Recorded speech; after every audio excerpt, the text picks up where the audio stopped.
Hey, welcome to the Actor's Career Compass, where we give actionable, bite-sized tips to help you navigate your acting career. I'm your host, Martin Benson, and today we'll be talking about what you should focus on in every audition. So what's your number one goal when you submit a self-tape or when you walk into the audition room? Well, the most single important goal is to deliver a compelling and memorable performance that aligns with the character and the project's requirements. Okay, so let's talk about this in a little bit more depth. So there's a few different things that, creating that memorable and compelling performance requires. And the first one is to make clear choices. You need to decide on the character's motivations, their emotions, and their behaviors in a way that makes sense with whatever information you have. Now, of course, in some auditions, you're barely going to have any information at all. And in certain cases like that, you might need to make things up. But in other auditions, especially like theater, you can actually read the entire play before doing the audition. So the choices that you make in those cases should make sense and generally be as correct as possible. Now, the next thing that it entails is professionalism. Okay, so when you show up to the audition room or when you're submitting your self-tape, you should definitely have your lines memorized. Obviously, you need to be on time and you need to be friendly and easy to work with, which easy to work with kind of means you should be able to take direction or adjustments from the casting team. Now, the last main part of this is confidence. So no matter who you are, you should not come off as worried or confused or out of your comfort zone in auditions. Now, obviously, that's going to take some time, because if you've never auditioned before, it can be nerve-wracking to walk into an audition room for the first time ever. But honestly, remember, at the beginning of your career, the stakes are lower because the auditions are generally going to be a lot smaller. So you can definitely build your confidence slowly but surely over time. So now that we've discussed the most important goal of the audition and sort of the pieces that entails, there's also a few other things I want to briefly cover that you should avoid doing. Okay, so number one is overacting or exaggerating certain emotions.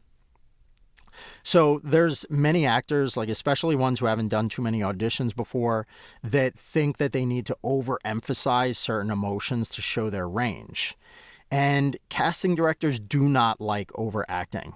So I have this video that I did about, why you should never stand out in an audition. And basically what happens is some actors think that they need to do something or make a really unique choice or do something kind of crazy to get noticed.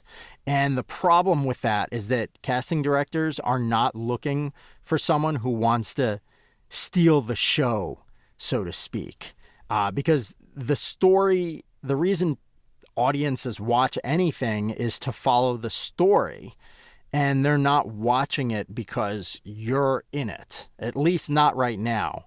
Maybe people who know you watch it, but until the day comes where millions and millions of people across the world know you, meaning you're famous, people are not generally coming to a movie because you're in it.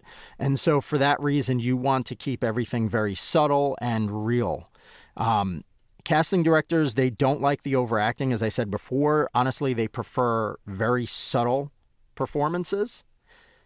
Because think about it, in real life, we're almost always trying to hide our emotions unless we have a reason to want to show them to people. So the same rule is generally meant to be followed in auditions. Your characters should be attempting to hide their emotions unless you give them, in the choices that you make, a specific reason to want to exaggerate and show them. Okay, and the choices that you're making around that need to be within the story. So if you're let's pretend that you're trying to over exaggerate your anger to someone, right? Normally, if you're angry with someone, you might be like, can you just stop that, please?